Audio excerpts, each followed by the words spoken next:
My name is Jody Stevenson. I work here at the Goodwill Career Training Center, skills training manager here. And today we've got a great opportunity to talk to two members of Always Best Care. I'm talking with Savannah Worthington. She is the recruiter and HR administrator at Always Best Care. Welcome to the show. Thank you for having us. So one thing we always like to start with is just asking somebody a little bit about their career and how they ended up in their position.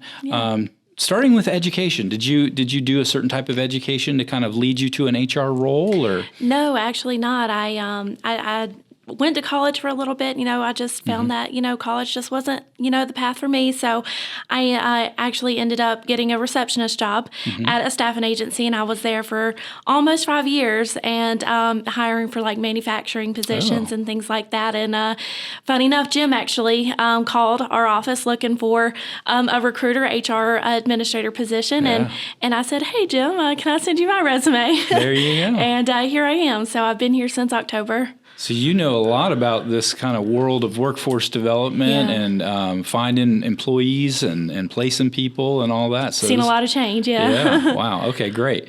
So I want to dig in a little bit about the work that you guys do.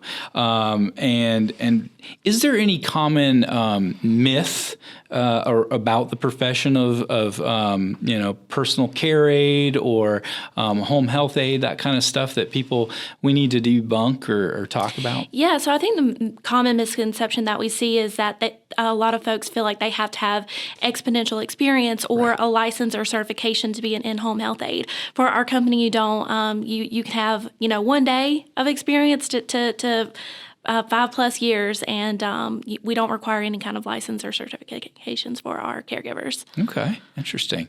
That's great for people to know, I think. Absolutely, yeah. So what advice would you give someone wanting to pursue a career in this field? I would say, in-home care is a great way to get your foot in the door. It's a different world than facility. It's more intimate, and you're dealing with one client versus multiple throughout a shift, and I think that's important to note. So my advice would just be start with in-home care, start with one client, and see if it's something that you really love. Tell us a little bit about a day in the life of an employee working in home care. Yeah, so their day can range basically on the level of the care that client needs, whether they're just companion service or end-of-life care. But essentially, our caregivers and CNAs are responsible for going to our client's home.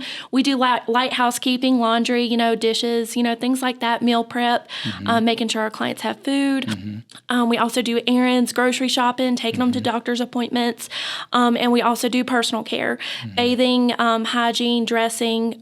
We also help with, of course, ambulation and transferring. So that's just kind of like a big overview of the services we provide. Nice. I think we were talking a little bit before we got on of just how somebody who's been a caretaker for either a family member or even their own children and now wants to get back into the workforce, that this could be a great position for someone like that. Absolutely. I think what it comes down to is just having compassion ingrained into your DNA. I actually interviewed a very nice woman last week. She has no professional caregiving experience, but she raised her son who has special needs, and she said, I just love to care for people. And that strikes a chord with you. Yeah. So that's what we're looking for, even if it's something that you want to try, you've never even taken care of your mom or something like that, if you're willing to try it, we're willing to see, how it goes. That's a great story, great example. So we have a section here that we like to ask all the same people the same set of questions. Okay. It's going to be real fun. So here's the lightning round, if you will. Okay. No. What's your best advice for applicants who want to rock their first 90 days in an that's a good question. Yeah. So things that I'm looking for in their first 90 days is of course, their general things like attendance, responsiveness. But I'm also really impressed by our caregivers who will call and ask for advice or a next move kind of question before they jump in and try to do it on their own. That because that could be detrimental if they try to, well, I guess I'll see how this goes, and then might not be the best thing. So we're 24/7 on call. So if our caregivers are overnight, if they have a question, we're there for them. Also, to verbalize and communicate their needs to us. If they're with a client and they have some concerns, feedback, we take that in and we take it seriously. So we can't assume that everything's okay. We have to rely on our caregivers and our CNAs out in the field to communicate what's going on out there, because they're out there more than us. So, if they can tell us what's going on and what they need, and that goes a long way too. Yeah. That's great advice. I mean, that first 90 days is just so crucial. It's very fragile. What stands out to you in a resume?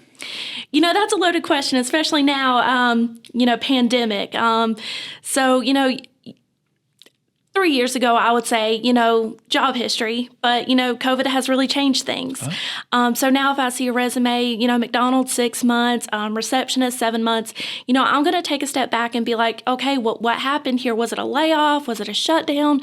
Things like that. So now I'm just really looking for, even if they worked in a factory or a fast food, that to me says that they like to stay busy, that they know how to work with folks.